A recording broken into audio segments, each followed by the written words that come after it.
Hey, listeners, this episode is brought to you by EF World Journeys. Today's travelers want more from their vacation. That's why more people are turning to travel professionals to help them explore the world with confidence.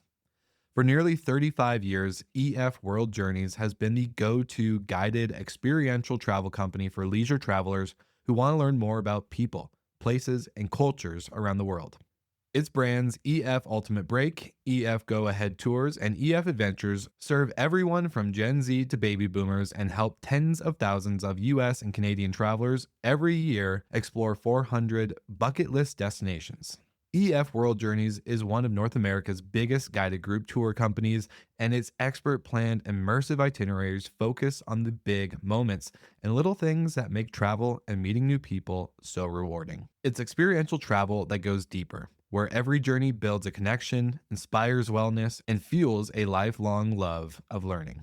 EF World Journeys, guided by experts, driven by curiosity. To learn more, go to efworldjourneys.com.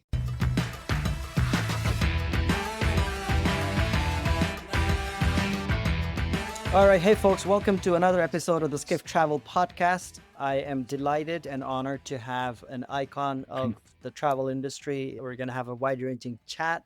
Chris Nassetta, CEO and president of Hilton Hotels. He's been CEO now for 18 years now. I don't know if he likes considering himself as an institution, but in our eyes, he is. And we've had Chris on our stage many, many times. We talk to him all the time. But we figured we'll get him on the Skift podcast because we always run short of time on these onstage conversations, and podcast is a long form, and we can dive into different topics. It'll be more of a big picture, leadership, personal, etc. conversation. Welcome, Chris. Rafat, thank you for having me. Love doing it. You're right. We always do run short, in part because those that know me know I can be a bit loquacious. So when we're on stage with limited time, I don't really get to say everything that I want to say. So I'm thrilled to be here with you. And thank you for what I would describe as an overly generous introduction. I don't know about institution. You could take institution a bunch of different ways. These days, I Yeah. think our institutions in America are many of them not particularly well thought of. So Not very well thought of. Yeah. hopefully I'm doing better than some of our other institutions. But Well, let me say this. thank you for the kind Let me remarks. say this way: the travel industry certainly needs leadership, not just individual companies. And when people think about who to ask the state of the US travel, for instance, and US travel industry, and how is it doing from a policy perspective, from a visitation perspective, people usually turn to you and a couple of other names in general. I think that's the way that I think of it. Yeah. It's like Well, you. thank you. Yeah, I've been doing it a long time. So it turns out if you hang around long enough, I mean, I've been running Hilton for 18 years, but if you add up my years in the industry, running host hotels and other various things, that I'm embarrassed to say it's coming up on 40 years. So yeah, Well, you yeah, started young. That's so I you're started you're young. I'm a yeah. very, I know people don't see a picture. This isn't video, it's audio. But if they did, they'd see a young guy, maybe a little bit more gray hair. Well, more hair than you have generally, but Yes. definitely a little bit more gray. And that's in part because you have one daughter that is, I think, 8 or 10 months, and I have six daughters, ages 22 to 32. So, in Yeah. addition to running Hilton, and I love my girls, but having six kids, six daughters, that can accelerate the graying process. Well, you are a very dedicated father from everything I've read, and also like to keep beyond your immediate family, the rest of the family quite close from what I read. Uh, Indeed, I am, and I do. and you call I read some anecdote of like you call everybody on the phone, invite them to the house, and I forget what the occasion is, but is that correct? What do you? Yeah, well, what I mean, it's funny. All my kids are 22 to 32, so they're most of them out. They're all out of their house. Most of them out of the city. I only have one that lives in the. I live in the Washington D.C. area, Northern Virginia. Only one is there. But when they were growing up, I love to cook. I mean, that's one of Yeah. my things that that's a release. It's fun. I'm not a gourmet chef, but as I tell everybody. but I'm a pretty good cook, and people like the food. It isn't, you're not going to read about it in magazines. People aren't necessarily taking pictures of it and posting it on Instagram, but when they eat it, they generally like it. And I've enjoyed doing it and sort of been expanding my horizons on different types of food. And when the kids were growing up, I traveled my whole career, or Yeah. most of my career. I've traveled a lot, particularly in the last 25 years. I'm on the road. We measure my time, which I think is kind of creepy, but true. And so I'm on the road 75 or 80% of the time. And that's been true for a long time, even when my children were small and growing up. And so, trying to be a good husband and good father, I had limitations in the sense that I was gone a lot during the week, but I did whatever I had to do to make sure that I was home on the weekends, that was home generally like for pizza night, Friday night, soccer games, because a lot of my kids played all of them played soccer, two of them competitively in Division 1 athletics, Oh, and cool. and I did all that. But the other thing is, like literally my two next door neighbors are sort of connected to us, are my two little sisters and my brothers-in-law and all the, my nieces and nephews. And so between us, I think we had 14 cousins that lived in this little, I know it sounds strange, but this little ecosystem. And so, and a lot of really, I live where I grew up. I live a Mhm. mile from where my mother's still alive. My mother still lives there where I grew up. And so, I would sort of combine some of my interests, some of the needs and desires of my friends and children into one by cooking for everybody. And so like it would not be unusual, if I were in town, which was very frequently on the weekend, Mhm. where I would text. I wouldn't call. I would just send like a text out. It was like a running text to like the family that was in the area, which was most of them, and then some of my closest friends. And I would just say, "I'm cooking tonight." I wouldn't even tell them what, how many. That would literally be to say, "I'm cooking tonight. How many?" And the response would just be a number. It'd be like my sister, one sister, kids had events and people had things to do, and they would give me like, "We're 8, we're 6, whatever." So, and then the kids would say, "We're 15 because we have friends that we want to bring." And there would be occasions where it would be probably at the smallest, like 17 to 20, Wow. and sometimes it'd be 40 people. And so my ritual would be that I would say, "All right, what is the menu?" Again, I had to think. I'm cooking generally by myself. My brother-in-law is a fabulous friend, would periodically help me. So I'd have a bit of a sous chef, but I'd say, "All right, what's the menu? What are we gonna do? What does everybody want? What can I do in bulk?" Because I got 30 or 40 people. Yeah. I'd go shopping, I'd buy everything, I'd come and, cook it. But then, all the doors would open up, generally at 6:30 was sort of the appointed time. Didn't even have to tell them. And like all of a sudden, the house was just full of people, full of friends and my siblings and their spouses and, 15 or 20 kids. And it was just a blast. And so now it's, if I just sent that same text out, it would be a meager, all of the cousins are off and, have grown up. And so Yeah. we do it. We still do it periodically. It's sort of, I have to admit, a little bit depressing to me, and it ends up being like, 6 or 7 of us sort of hanging around like, "What happened to us?" Like, "Oh my God, all the kids Well, are the gone." kids But the kids flew the nest. Yeah. yeah, but it Um, was it was a lot of fun. It was a great joy of mine, and it was a great the truth is, hopefully the food was pretty good. I was told it was. I ate it all. So I think the what type of evidence. food do you like cooking? Just I general like to American cook, food? and I do American, I do a lot of Italian, a little bit of everything, a little bit of everything. But I'd say when I had to cook for really large crowds, some of the Italian dishes were easiest because Yeah. Yeah. I could Oh, do yeah. like my grandmother's pot, whatever. I could cook for 50 easily, right? Sometimes we grill, but it tended to be probably, American, and Italian Yeah. more than anything. As I said, I am not a gourmet chef, so it had to be things that were easy. I could do relatively quickly, relatively by myself, and that people would, finish and be satisfied. They'd Yeah. like Yeah. it, and Yeah. that ended up leading to those sort of cuisines. The you talked about cousins, and I did a post on LinkedIn I was in India until last week. Was there to see family for a couple of weeks, and my cousin, the one that I grew up with closest, was visiting from Saudi. He lives in Saudi now, and I did a post on um, sort of the lost art of growing up with cousins around you, with for this current I generation. know, I know. It's sort of we lived like we were an odd it was, it was funny when I would tell people, sort of what my existence was, they would sort of like get tilt their head and look at me like, wow. I mean, that happens in other parts of the world and it's a Yeah, it fairly doesn't standard happen. way. Yeah, But it in the really US, it's doesn't rare. happen in America. Like literally the way my house, I have sisters on either side of me and like our backyards are connected and you can open up a gate and everybody floods in like Yeah. literally. And like people would say like, yeah, it's a little like you hang out with your family a lot or whatever. I was like, I love my family. Like I love, and my kids growing up with their cousins was hugely beneficial. Even though they've all flown the coop, they're all. I mean, a bunch of them are in New York now. There's probably half of them are in New York, and Mhm.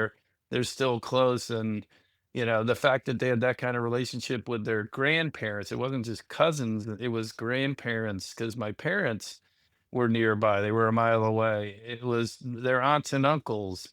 And so, like, there were huge benefits just, having the support system, particularly for a guy like me that was traveling all the time, that I had, not just my wife, but sisters, brothers in law that were there. But also, we all know with our children, like, sometimes we're the last person that they want to get advice from. Mhm, mhm. And so, I mean, where would you rather them turn? A friend that doesn't have, a ton of experience, or their aunt or uncle, or maybe even their cousin who can be objective. And so I found it was a spectacular way for my kids to have an outlet to express themselves, to learn, to get advice, in a way that maybe they just, don't tend to think of doing with their mom and dad. Mhm. So it looks so sort of this village like community that you've grown up in, and your kids have grown up in, has that sort of consciously, unconsciously, I guess you're the you learned how to host, I and did. and I and learned how to host from my dad, is the truth. My mm, dad, he was in the hospitality business in a sense. My dad was he passed away 3 years ago mm, at 93 after a spectacular life. And I used to describe my father, I marveled at my father. I used to describe him as the mayor of everywhere.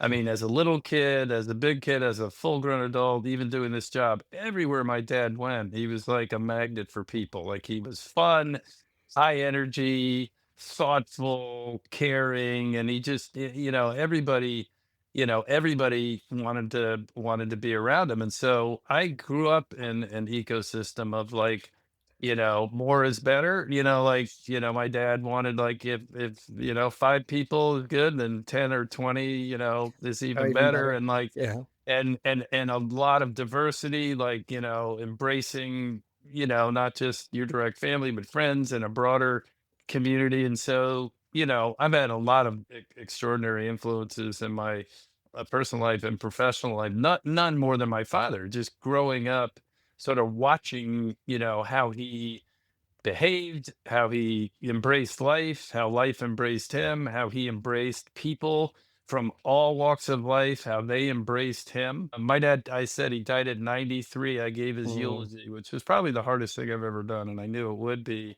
I think there were, I mean, usually at 93, in fact, the priests were Catholic. So the priest was there. We had three priests there that's because he had so many friends. And they said they do a lot of this is a true story. They were saying in part of their introduction, one of the three of them, maybe more, said like, we do a lot of funerals, sadly. This is sort of the business we're in. And we do a lot for, people in their 90s. And, it sometimes comes with great sadness because there are not a lot of people here. A lot of, yeah. it's their, Their peers, their yeah, the peers have family, dropped the off. Yeah. peers are gone and the radius has come so far in just because of lack of mobility and they're not moving around. There were 600 or 800 people at my dad's funeral. Wow.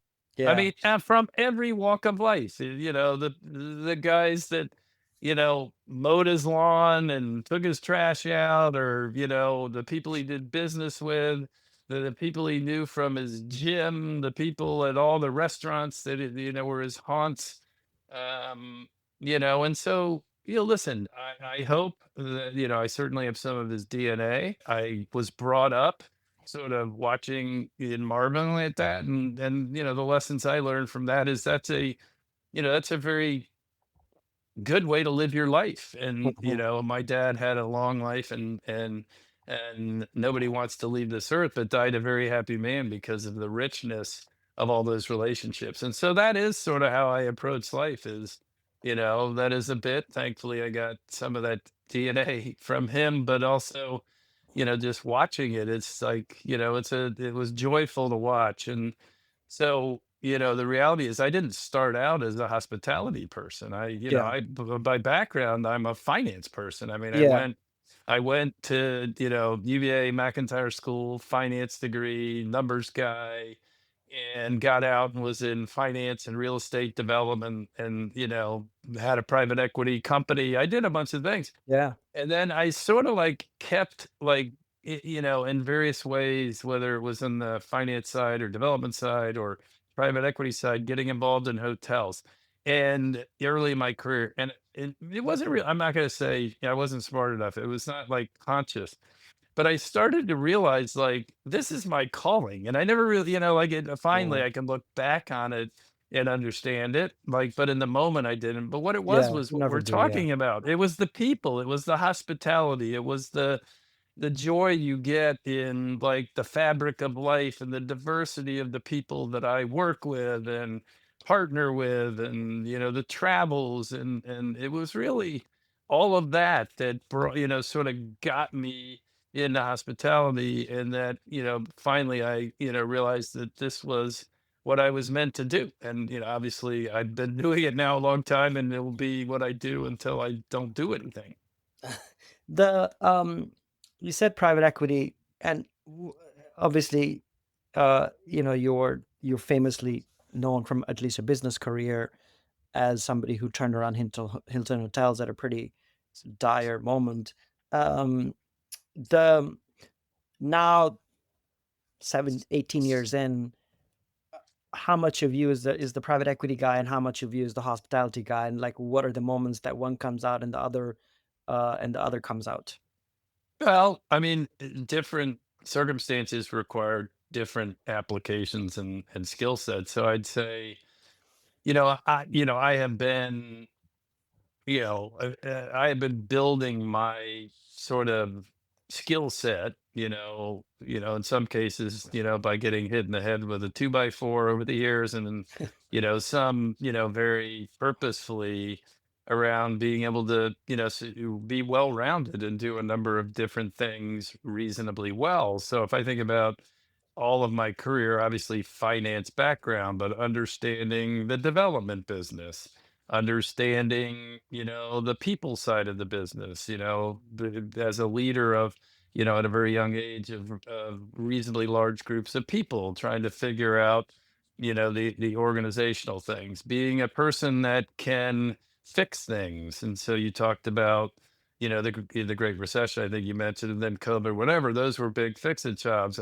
When I was running Host, 9/11, and the Mhm. dot-com bubble burst, and you got to have the dexterity or the agility to be able to, like, when things are going wrong. And if all you can do is when things are good, grow something, but you can't deal with the other side of it, it's really hard, to sustainably deliver performance and be a good leader. But also recognizing, that part of it can be at times fixing things, but it also, all business is a function of growth. And so you can't just be sort of a great fix it guy. You also Mhm. have to be, somebody that can really take something growing. Hilton was a big company when I got here. We're two and a half, three times larger Yeah. than we were when I got here. So, and we lived through some existential threats, with the Great Recession, with COVID, et cetera. And so a long-winded way of saying, like, to me, it's not, it's all of it. It's not like,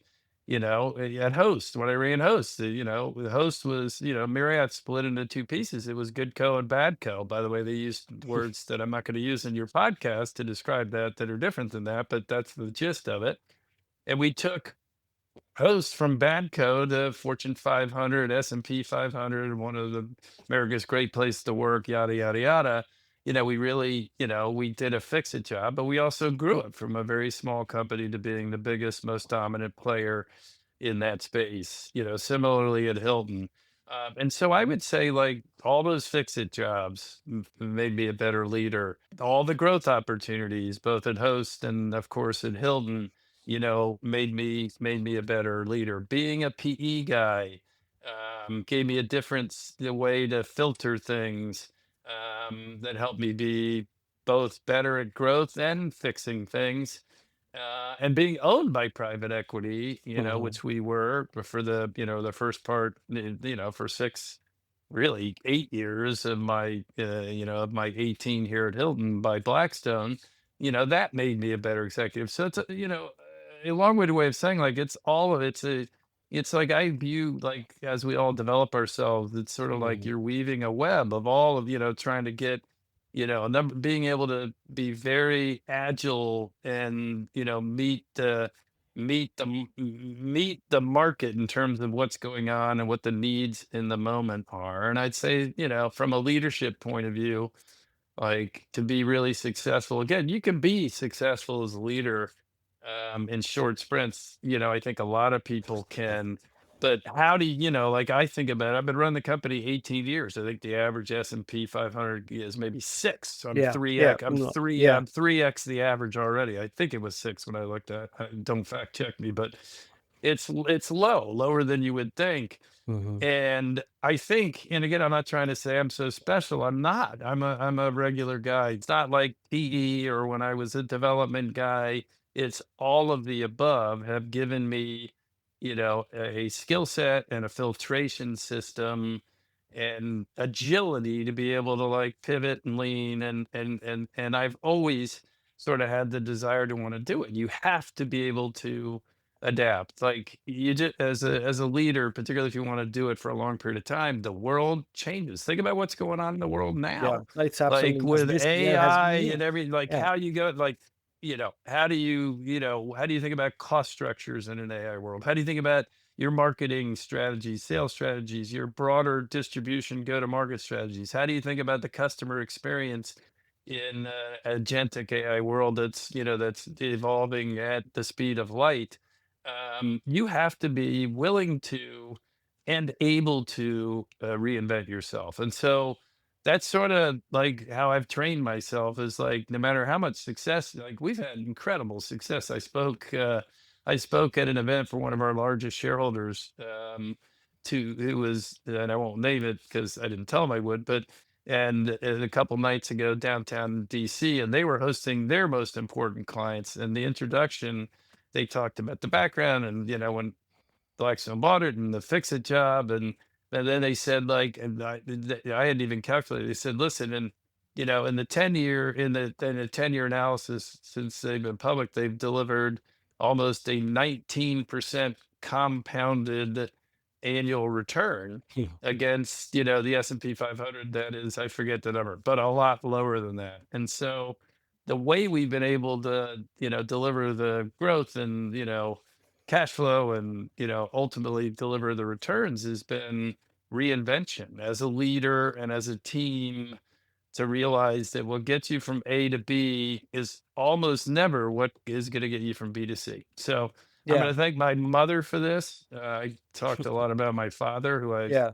miss and love dearly, as I do my mother, who's living and 92 years old. But she was tough, and she sort of taught me to wake up every day, thinking you're not that special. She was lovely. She's an amazing human to this day, but it was like, you're never good enough. Like, and so don't, it takes a village.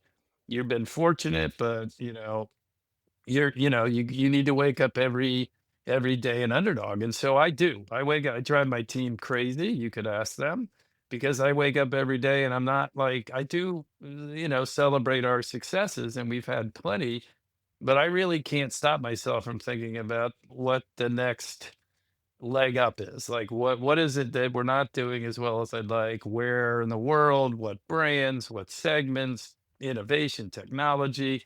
What can we do differently to ultimately deliver like a uniquely better customer experience? And Yeah. that will ultimately allow us to drive the next leg in performance. And that's just who I am.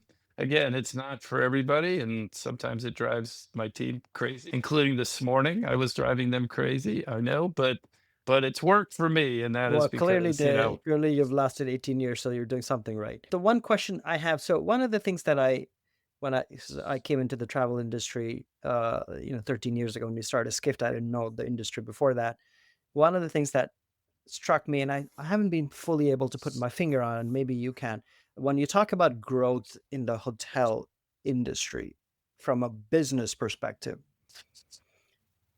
it seems to me the sort of is is the obsession, and maybe that's not the right word, the obsession with number of hotels you own or the net unit growth NUG, which is a term I didn't know a few years ago. I think Um, by the way, I'm going to sound terrible. I think I invented it, not that I invented oh, net you did? unit, Okay.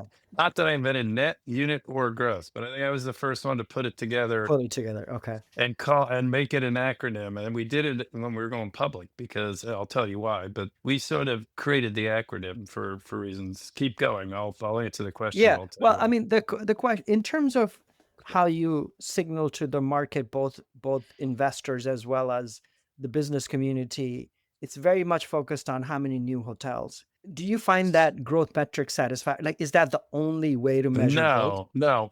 Here, it's much more complex than that. Yes, if you were to go on an earnings call, which you guys, I don't know if you do. I hope you Yeah, do, yeah. but your team certainly does. Yes, yes. Because I read Skift notes from the various things I say.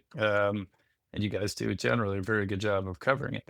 It's much more complicated than that. You're talking about, like on an earnings call, which everybody can hear because it's public. Everybody can access it. That is one of the key outputs. Okay, so from a shareholder point of view, I mean, it's a complex equation, but our shareholders look at the reason we perform so well is they believe we have a very simple, what they call algorithm. And that is you have same store growth and unit growth, and that those two X, 1 + 1 = 2. And then you have some degree of operating leverage that drives free cash flow growth. And then what we do as a capital light business, because almost all the growth comes from the building of hotels by third parties, Right. we produce a lot of free cash flow, and that cash flow then gets allocated by returning it back to shareholders, mostly in the form of buybacks. And so I think from an investor point of view, they would say we're a serial compounder, meaning when you Mm. start doing that, you don't need a lot of capital for growth. You're disciplined about, your cost structures, and you drive free cash flow at an increasing rate, and you're disciplined about how you allocate capital, aka buying back your own shares. When you compound that out over 3, 5, 7, 10 years, it has a dramatic impact on returns. And the reality is our business model is spectacular, and there just aren't that many serial compounder businesses out there. There's just a lot of businesses for various reasons. They're great business, but they're much more capital intensive. So, Mhm. the franchise model, which is the largest part of our model, happens to be one of those. If you do it well, you can be a real serial compounder. So that's what you hear on an earnings call. That's why we traded a good multiple. That's why we've delivered a 18 and 8 or 19% compound annual return. But why we care about it is something very different. I mean, we care about that too. I don't want to suggest because shareholders can listen. We care about that output, but what we're really trying to do is create a network effect. Meaning, Mm. what we're trying to do is be able to serve any customer for any need they have, anywhere in the world they want to be, within reason, with the right product in the right location. So. And if we do that well, and we have done it pretty well, and we're still doing it, we believe that the result is that we get an increasing share of our customers' wallet, Mhm. existing customers, and it affords us the opportunity to bring new customers into our ecosystem. And as a result of that, and if we give them good product, service, technology, loyalty matters matters, and we do that well, we drive unfair share. As that network grows, it becomes, very hard to compete with. And we drive what I would say is like unfair levels of share. So our Mm. brands perform better than the competition. You take our, I'm not going to get into the specifics, we won't talk numbers, but our average market share of all of our 24 brands combined is meaningfully higher than any other competitor if you put theirs together. What does that then mean? That then means that we're serving customers well, which is what we obviously need to care about first and foremost, and giving them what they need at the right price point, right product type where they want to be. But as a result of serving them well, we're driving high market share, which translates into higher returns for owners and better returns for owners than they can get with our competitors. And what does that mean? It means that they allocate more capital to our system, and they will invest and build more hotels. And it becomes a virtuous cycle that allows us to continue to grow by building that network effect and produce more and more units in the right places with more and more cash flow that allows us to be a serial compounder. So the shareholder, while obviously critically important, is the last link in the chain. The first link is Mhm. the customer, the second link is the owner, and the third is the beneficiary at the end of the day is the shareholder. Plus employees, because I know you talk a lot about how For sure, for sure. has become, you won the Great Places to Work award many years in running. It was the first, I think you were the first hospitality brand to come in it. I think Delta was the first airline maybe to come in it, if I remember correctly. Yeah. And so Nobody else in our space has been number one great place to work in the U.S. and in the world. Nobody in the what is airline.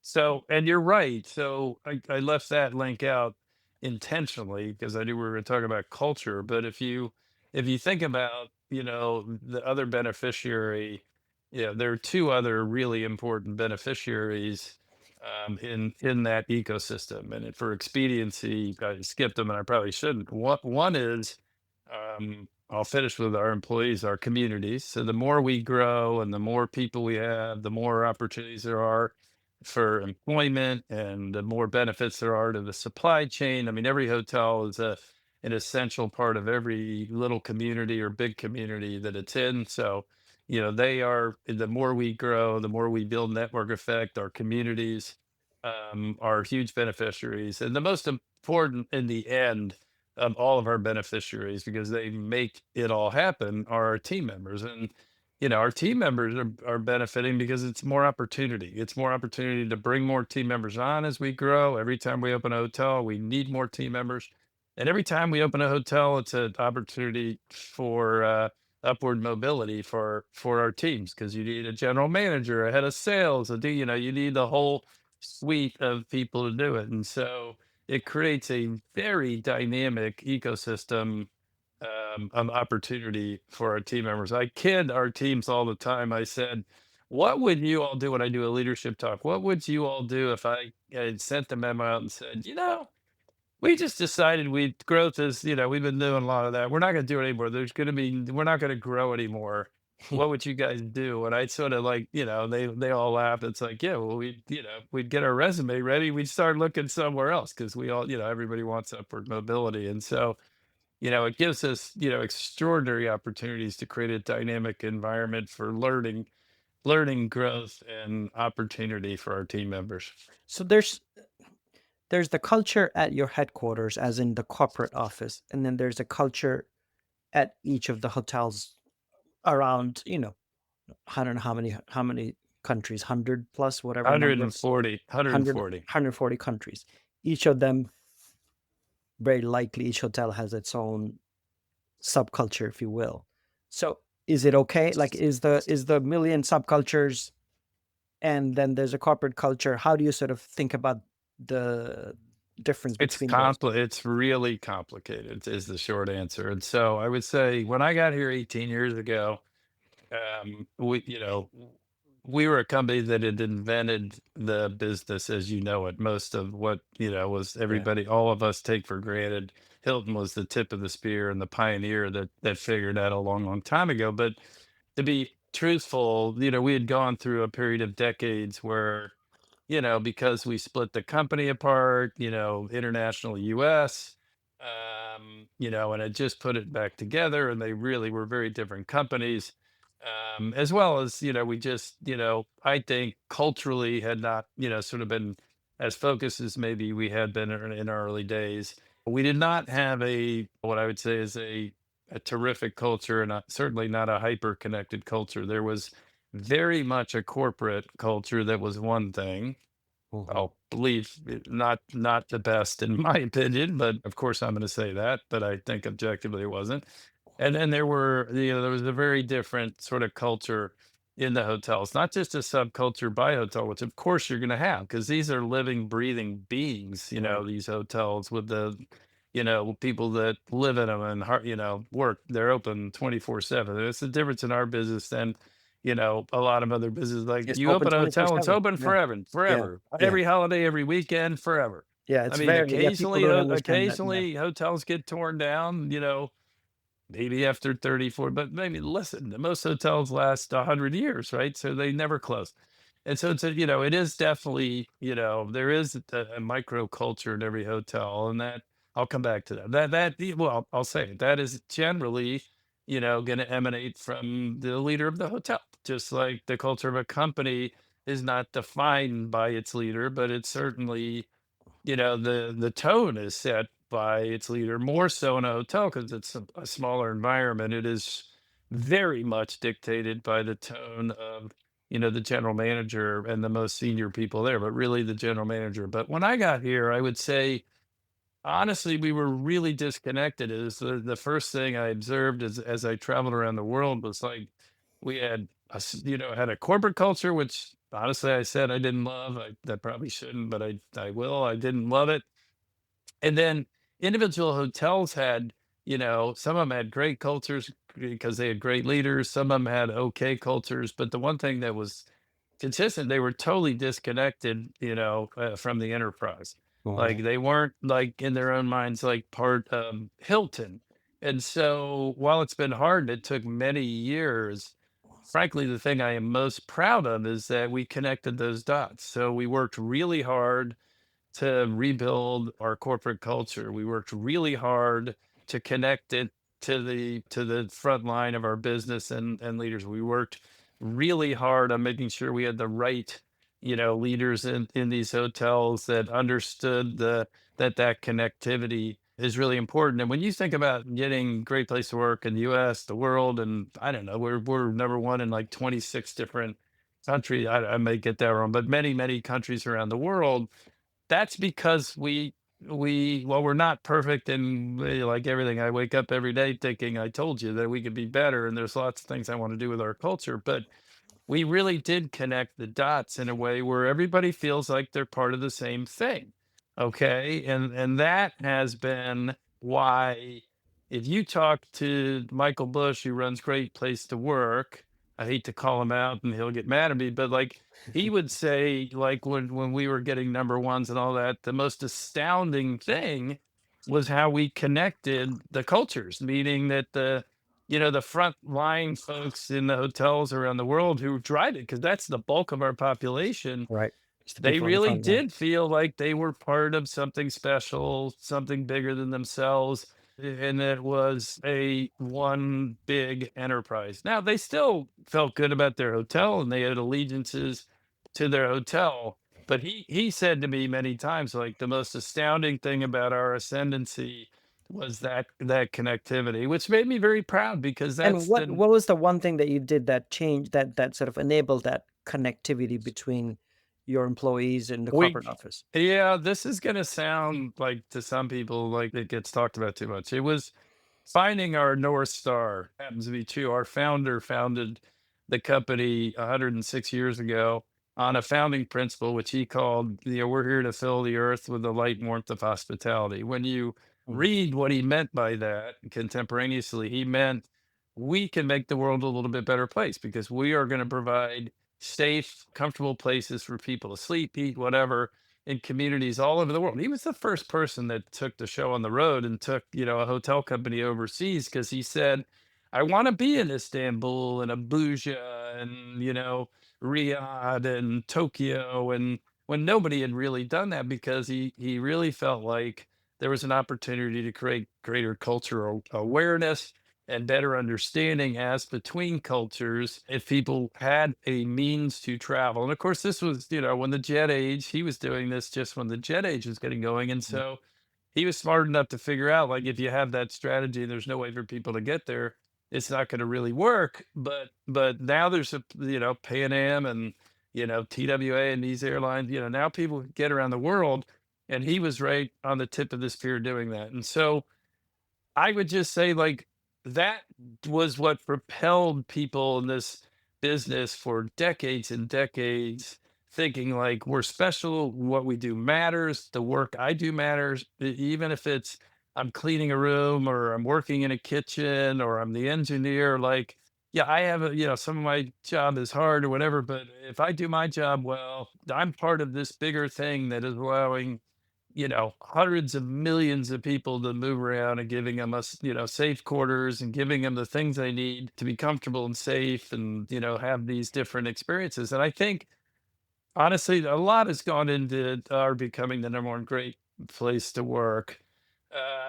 There's a lot of micro, granular, data-driven things that we weren't doing Mhm. well with benefits and well, that we've done better at, and development and opportunities and training and a whole suite of things. But if you said to me, really, what did it was all sort of connecting people back to our founding purpose and and I think purpose is overused. I call it purpose washing. In our case, we didn't go to the marketing department and say, give me a tagline. I went and spent weeks reading his autobiography like 3 times. By the way, be my guest. I recommend Mhm. anybody Mhm. that Yeah. it's a quick read. I read his son who had run the business, Baron Hilton, who passed away in 2019, gave me a bunch of his notes and things. I had lots of different sources of information. And instead of like breaking from the past, I basically grounded the rebuilding of our culture in, what was so great about our past. And then it took time. It took, then it's like storytelling. It's like really communicating and because we're still making a big difference around the world in every community, in people's lives Yeah. and owners' lives and customers' lives, massive contributions to local communities. It's all happening. It's just nobody was thinking of it. Nobody, it wasn't being, I hate to use it, but nobody was packaging it and like telling the story internally. I'm not talking about externally. Yeah. Yeah. And Yeah. so we really started to sort of ground it back in basically what you do matters, right? No matter what you do as part of Hilton, managed a franchise, and that in those years we owned stuff. Your work matters, and if you do your work really well, and we all do our work really well, it's going to aggregate up. And here's the impact that we're having around the world, on people's lives and communities and serving our customers. And if you stick to it, and this is one of the benefits of tenure, right? There's probably some downside in running stuff for 18 years. That if you keep grinding and you really keep storytelling and over periods of time and find ways to get people in a real authentic way connected to that, it can be super powerful, along with a lot of granular things. So if you're saying, we're the best, we're having a huge difference in people's lives and our team members' lives, and the experience they're having is terrible, then it doesn't work, right? It's not authentic. So Yeah. it's a function of like telling the good stories of the things you're doing and continuing to work in a very granular way on programs and approaches to the team that are aligned with that. And over long periods of time, if you keep grinding and grinding, it turns into something awfully magical. But it's hard. There's a reason Yeah. not everybody does it. It's Yeah. hard. It takes time. One of the things as you said, you travel 75 to 80% of your time. Do you foresee that cutting down just because Never, no. never. Yeah. Now my kids are gone, so it got easier, right? Even more easy. And Yeah, I guess. my wife, I love her. We're childhood sweethearts, and if she were listening, she would agree with us. We love each other. We have a fabulous She was your relationship. But I, prom date, right? she was. I don't think she wants me around all the time anyway, and she likes to, see places and get around. But our kids are grown up, so it's easier. It was harder when they were at home. But I honestly, Rafat, it's funny. You and a lot of other people have asked me this.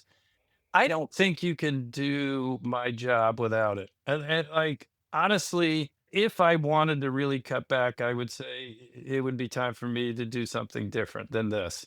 And by the way, I want to keep doing this. I know I've been doing it 18 years, but I've said to our board, I got a lot of energy and a lot Well, of but you passion. have to have thought of succession planning, right? We have obviously thought of it, but in this kind of job, it's either you're all in or you're not in my opinion. And the reason I say that is, world's a complicated place. And I mean, listen, not to diminish, I have the most amazing team on earth, and we've worked hard to build it and build alignment and you know um, and a great strategy and a great culture, and they're fantastic. But still, at the end of the day, when you're at the top of the heap and you're the CEO, a lot of decisions, the big decisions, are still going to end up on your desk. Not the medium and the small. Hopefully, very few of those end up on your desk, but the really big strategic ones end up on your desk. And I don't think, without being all over the world, because the world's complicated and nuanced, that you can really effectively make those decisions. I mean, I think Mhm. the greatest example of that I experienced coming out of COVID. I mean, Yeah. it was amazing. I traveled probably more than most humans during COVID, wherever I could. But that ended up being basically I could do a little bit of travel in America, and after a while, I could get into Mexico. That was it.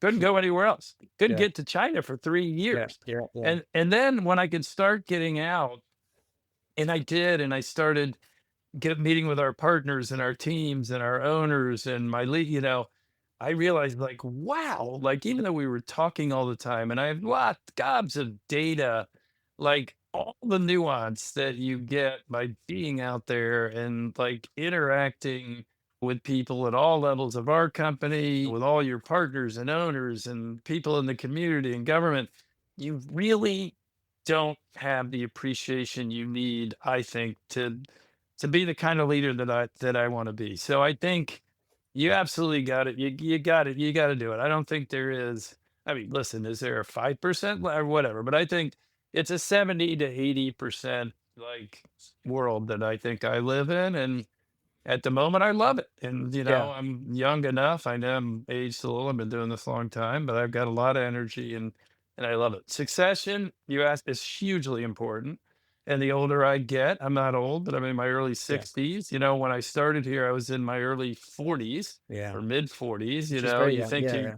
in your mid 40s, you think you're going to live forever. And statistically, that's not true, but you think it. And your early 60s is different. And so I think about it. I thought about it then. I think about it a lot more now. Our board is chaired by John Gray, who's, runs Blackstone, who's Yeah. a super thoughtful, a credible leader himself. And they built, an incredible culture there in their world. I think the best of the best. And he owned the whole company, but he's been kind enough to lend us his, time and remain even without Blackstone owning any of the company, staying as our chairman. He cares a lot about it, as does the entirety of our board, and we are very diligent and thoughtful about it. And so the way I would describe it in its most simple form is it's a layering concept where what I'm trying to do. First of all, succession's more than just what happens if I get run over by a truck. Mhm. Succession is throughout the organization, all the Right. key roles. So when Laura Fuentes, who is our CHRO, is extraordinary. I think Laura. Yeah. Yeah. Um, she spends an immense amount of time working with me and our whole senior team on succession throughout the whole organization. We just did it last week. We do what we call our Oh. QTR, our quarterly talent review, where we go through literally our entire, senior management ranks. So really the top several hundred people in the Wow. company. We look at like where we have succession, where we don't, where we need to go outside. We look at data, like we look at how many of those do we, what percentage do we feel like we've got, people ready for, people developing. I mean, I could go on. We're super rigorous and data driven as much as you can be. And then as it relates to me, I think about it in a similar way, super rigorous and disciplined and layering. So, thinking about like making sure that we are rotating even my most senior people. You see things we do when you read Mm-hmm. like somebody was hired or we change somebody's role. An element of that almost always is about succession. We're testing people, we're rounding them out. And my strategy has been to create layers. We have more than one person that when I'm gone is a candidate to run this company. We have different people in different roles and they're developing, and some are going to be ready sooner than others by definition. I think that when I say layering, you got to have a plan that we, 3, 5, 7, 10, right? You got to have sort of a plan that you don't know. I haven't declared that, and I want to keep Mm-hmm. doing this for a Yeah, while. yeah, So yeah, yeah. you have to have a plan that's sort of, that is flexible enough to work in that environment. And we do. One. We have really good talent, and we have, I have folks that I think, are developing incredibly well in a relatively short period of time. We certainly have emergency succession. And then we have a whole cadre of people that I think over the next 3, 5, 7, 10 years, have massive or super high potential. And we're Do you, developing all of those. could an outsider come and run Mm. Hilton, or would it have to be from inside just because of the nature of what you do? Yeah, I mean, the answer is by definition, I think always yes. But here's our and my strong, super strong desire is to have it be somebody here, Mm. and here's the reason. I think, listen, just my own view. I study these things and I read a lot, and I've lived. I've had a lot of experience at this stage of my career.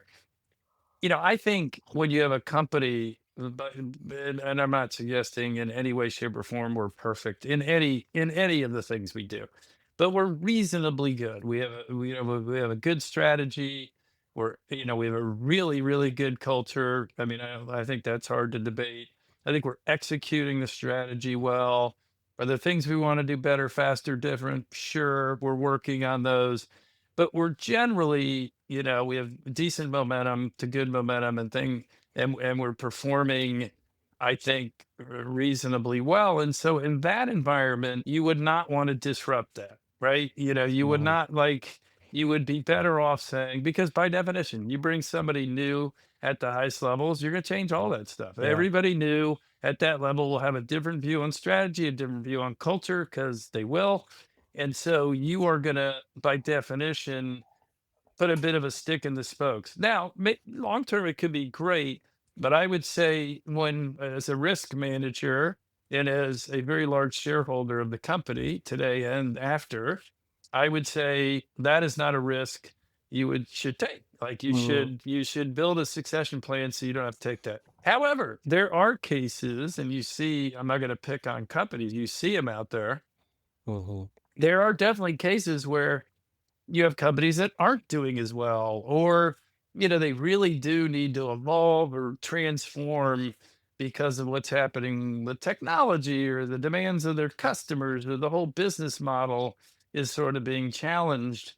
And in those cases, I think there's a lot more reason to say, like, yeah, maybe you need to blow something up or sort of disrupt it in a different way.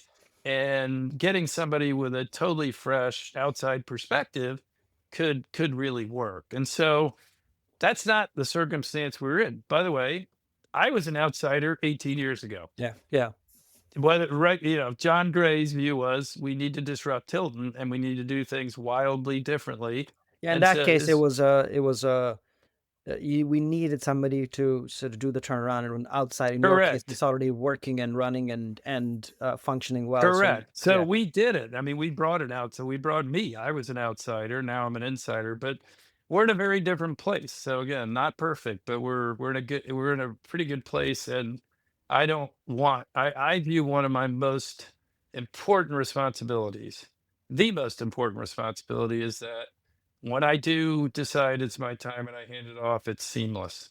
Like Mm, we yeah. announce it, that everybody thinks, "Oh, yeah, okay." Hopefully they say, "Well, it was a good run. Sorry to see him go, but Sam or Sally are fantastic, and we have every confidence they'll continue to take the company to new heights, and the stock goes up, and everybody's happy."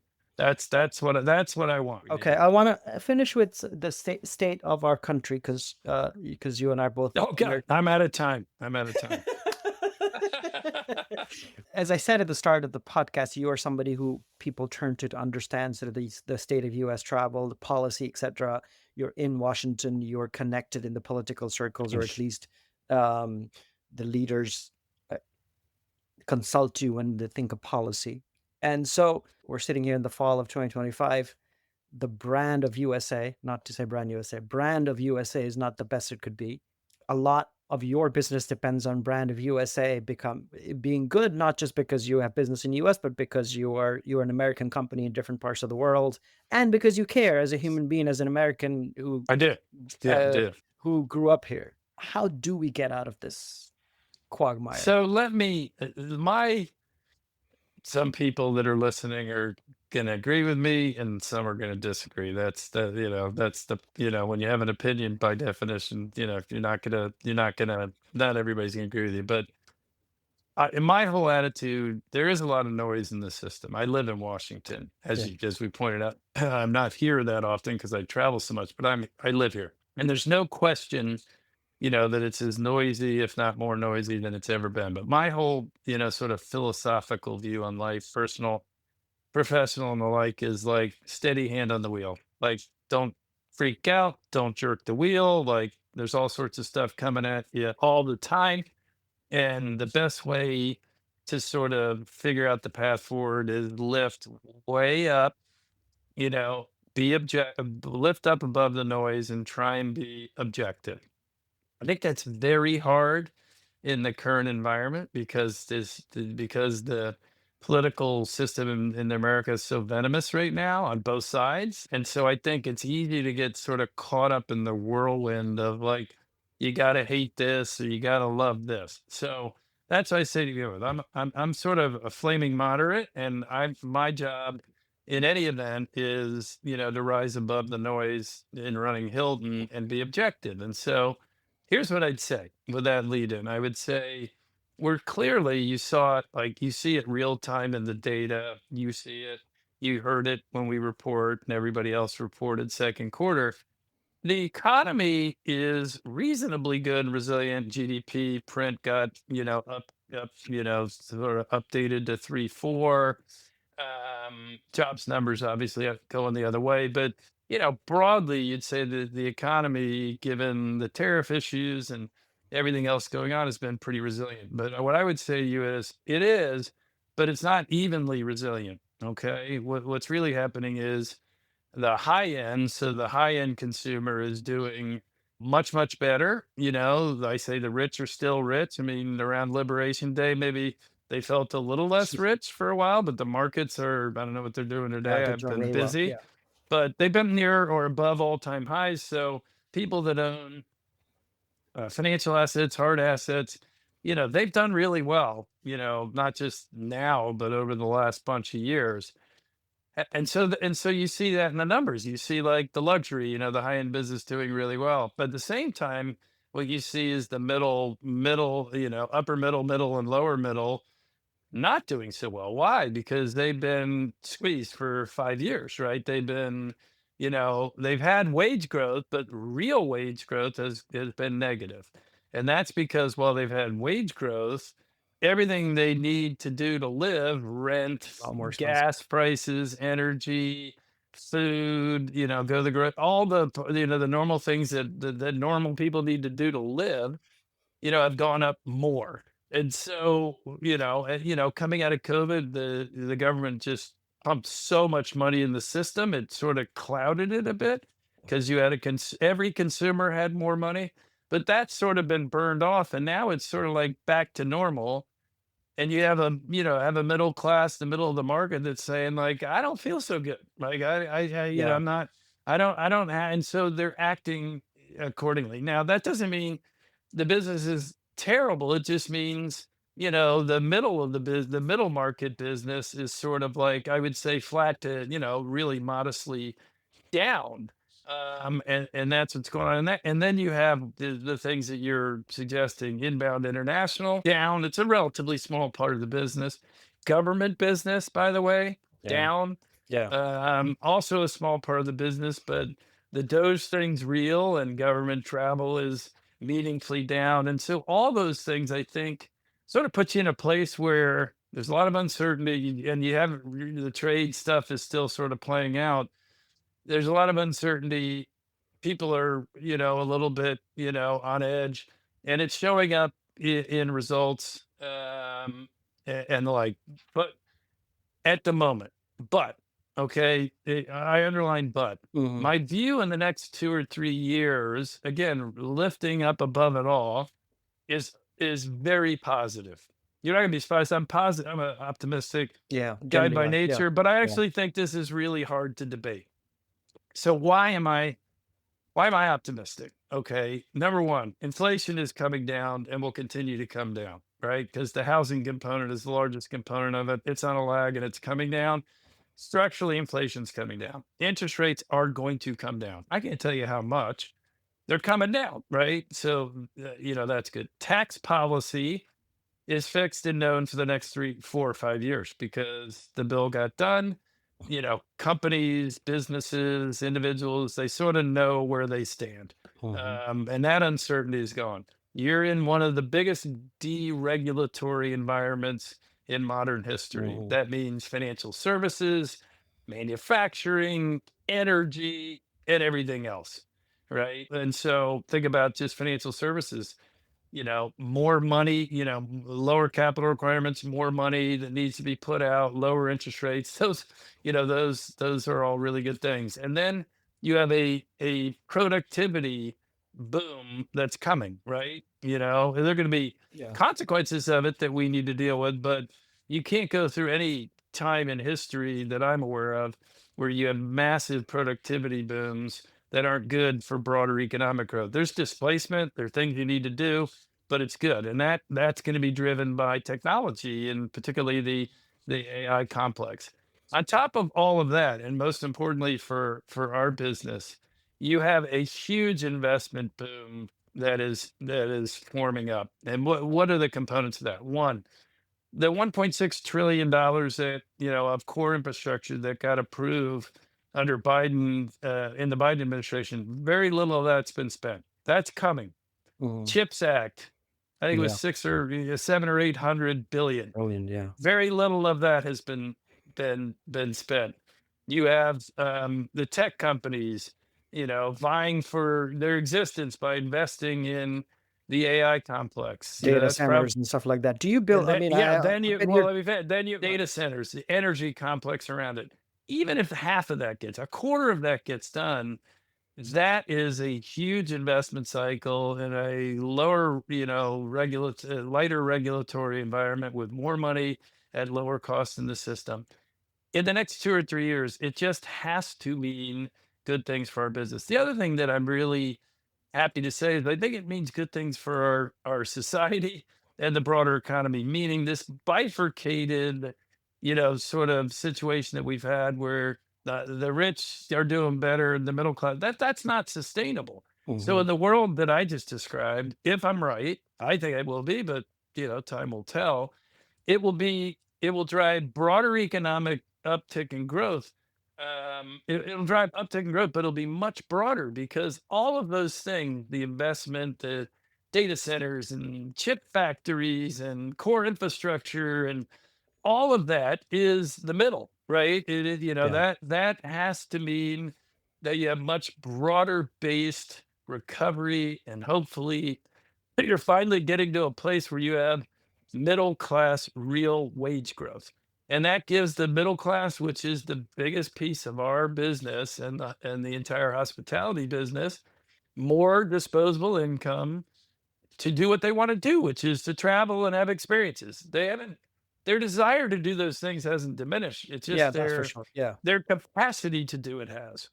Last question on because you talked about AI, and one, do you use AI yourself, or are you using ChatGPT type Yeah, things? I am. I have it. I do. I've been exploring it a lot. I mean, inside the company, we're doing tons of work, as you might Yeah, guess, yeah. with AI. I mean, I think we have 41 real use cases that are ongoing. I mean, we've been Okay. using it for a long time in certain areas of HR and finance and particularly revenue management. And Mm-hmm. so we're just getting more and more sophisticated. At a high level, because we're going to run out of time, and I apologize because it's Yeah. hard to do this quickly. I sort of view AI as, at the moment, it'll change, but is in three big buckets. The first is just, process inefficiency, like doing things better, faster, cheaper. That's one big bucket. The second big bucket is how you go to market. It's sales, marketing, distribution.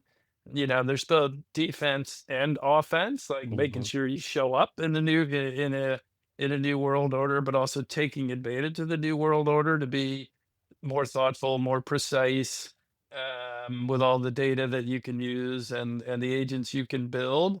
And then the third big bucket, they all excite me, but the third excites me the most is just CX, customer experience, like the Mm-hmm. ability, and we're already bringing it to life in real ways because we have a fully modernized tech stack of how do you enable the teams you have on property with the tools to be able to deliver in the moment, even better customized experiences for guests across all hotels, Hampton or Waldorf Astoria. Mm-hmm. And how do you give them the information and the tools to be able to solve problems again in the moment? It's sort of hard, other than when, in the old days, other than people calling the front desk or coming down and screaming at people, like, to know. In today's world, we already have it. We have enough. I must say we have 100% of the information. We have a large part now of the information we need with, our ability to scrape unstructured data and social media, our, enterprise wide messaging capabilities. We have the real ability to know, like, what people want, when they want it, when they have a problem, how to fix it. And we have a ecosystem technologically to be able to actually create, an action out of it, which, again, in our world where you're serving hundreds of millions of people a year, it's like, how do you enable hotels and teams with tools so that they can very systematically, and consistently be able to respond to people, customize the experience, or respond to very unique individual problems. 5 years ago, you couldn't do it because you didn't, these sort of tools didn't exist.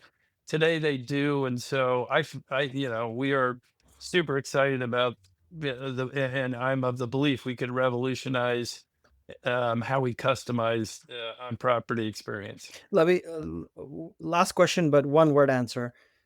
In 5 years from now, 2030, would you have less employees or more employees based on what the scenario that you just told me? More, a lot more. Well, to think about it, we're opening almost two hotels a day.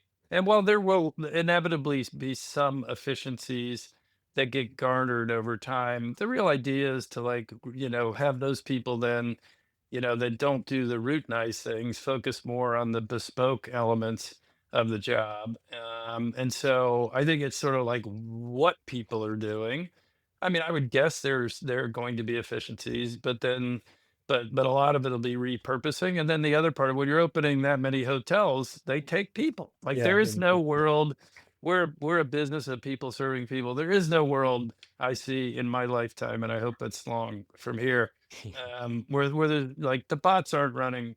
The bots aren't running our business. So Yeah, we're going to open 100. We're going to open 600 hotels this year, 700, whatever, we yeah, need people. So we'll yeah. be not just bigger, we'll be a lot bigger people wise. Well, thank you, Chris. That was fascinating, wide ranging. We could go on for hours. We didn't even I touch could, I hope touch off. somebody's interested in it, but listen, I really appreciate it. It's really Thank you, Chris. fun to do. Great Appreciate conversation. it. Hopefully, to get you on the stage again.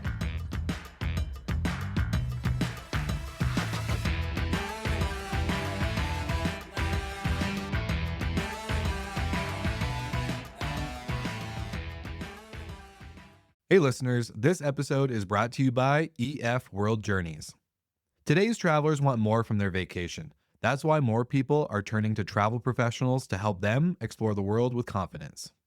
For nearly 35 years, EF World Journeys has been the go to guided experiential travel company for leisure travelers who want to learn more about people, places, and cultures around the world. Its brands EF Ultimate Break, EF Go Ahead Tours, and EF Adventures serve everyone from Gen Z to baby boomers and help tens of thousands of US and Canadian travelers every year explore 400 bucket list destinations. EF World Journeys is one of North America's biggest guided group tour companies, and its expert planned immersive itineraries focus on the big moments and little things that make travel and meeting new people so rewarding. It's experiential travel that goes deeper, where every journey builds a connection, inspires wellness, and fuels a lifelong love of learning. EF World Journeys, guided by experts, driven by curiosity. To learn more, go to efworldjourneys.com.